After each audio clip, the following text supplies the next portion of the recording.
We basically put drainage pipe down on top of a layer of gravel, and then we put a layer of gravel over the top of the drainage, and that's to take the water off of the house that would normally collect and be in the area of the top of the house. We're going to bury it with the dirt you see here, and it'll slope away, hopefully, so that there won't be too much drainage problems.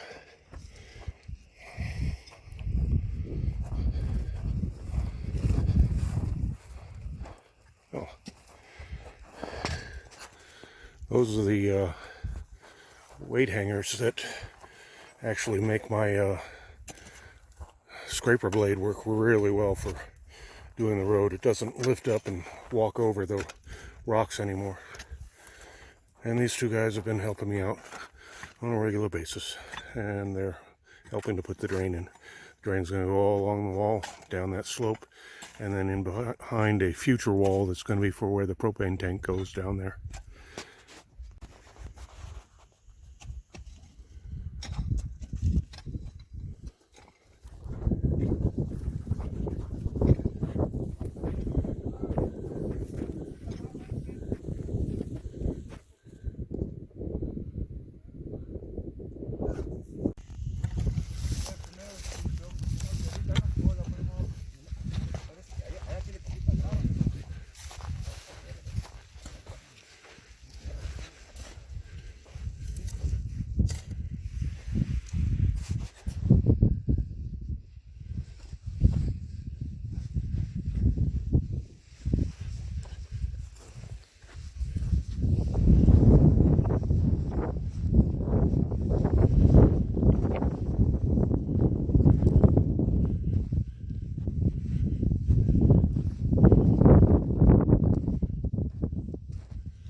We're going to put drainage pipe from on top all the way down to the bottom and around the block wall to carry excess water or moisture to daylight at the end of the other wall. This is a skylight, 14-inch. That's where a 12-inch skylight goes, and the one behind it is for the utilities, water, to go into the top of the dome and into the mechanical room. That one's a chimney for our gas fireplace in the living room. All the backfill is done. All the drain pipe is in place. We've kind of erected a water retention wall to direct heavy monsoon rains down the roadway and then off the hill over here. So everything slopes this direction, and we'll put a retaining wall over there. The extension cord that we use from the solar shed to power things in the house was a fatality from the skid steer. We're going to go ahead and excavate the trench after I've repaired it and rebury it.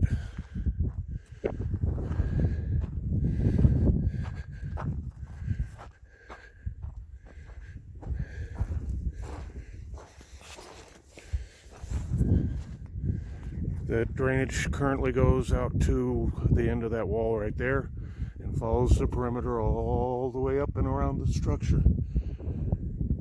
And that's our propane inlet for propane into the house. It goes underneath the slab.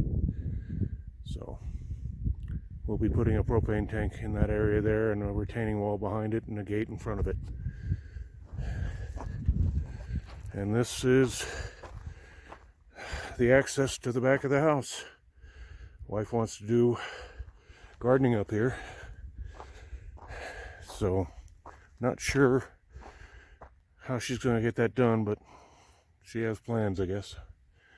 So, and up there is the solar shed.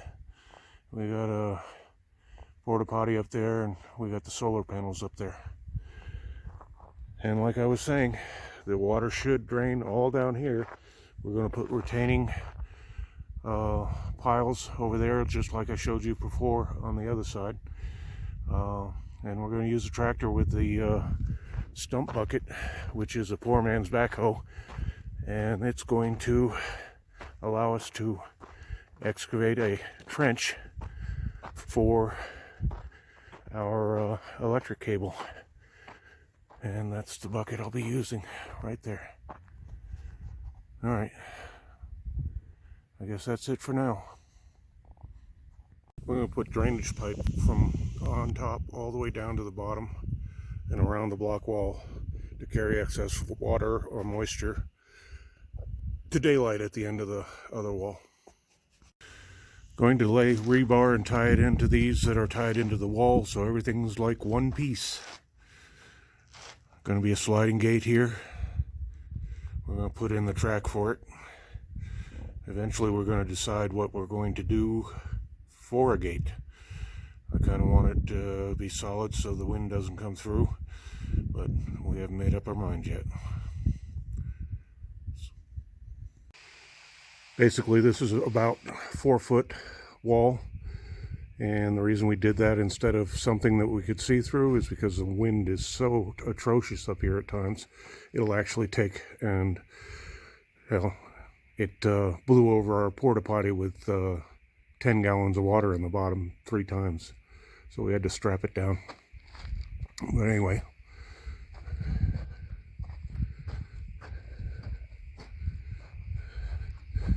kind of ruins the view. But if you want to see it, you just come up to the wall. Got to have wind protection, otherwise the materials in the area here will be blown into the glass doors. That right down there is the drainage. They call it pool drain, and that's going for in front of the stucco wall. And what it's doing is going to drain the water that comes off the wall or on the slab over to here on this other wall, and that is going to be through the wall and then into the drainage that's going behind the wall.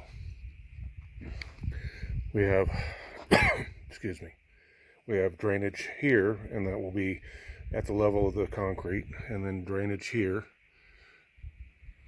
and that will also be at the level of the concrete. And basically the concrete is supposed to slightly slope to each drain away from the house. So, and goes to daylight down there.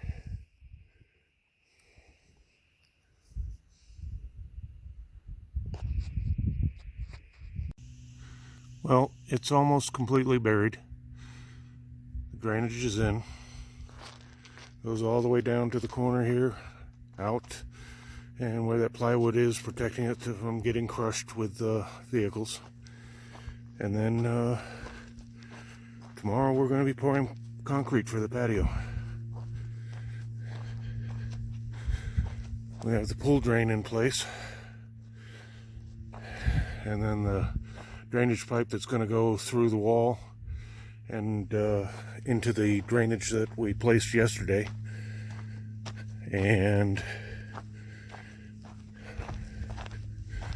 we ran the drainage all the way down to the bottom there, and it should drain the water down and out from this, and we shouldn't have any erosion problems.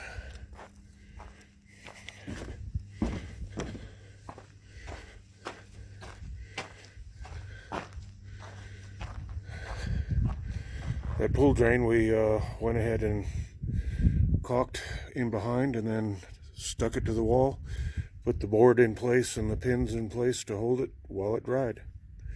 No water should get in behind. And then the concrete will go up next to it, and we should be able to pull the red tape protecting the drain from damage during the concrete pour.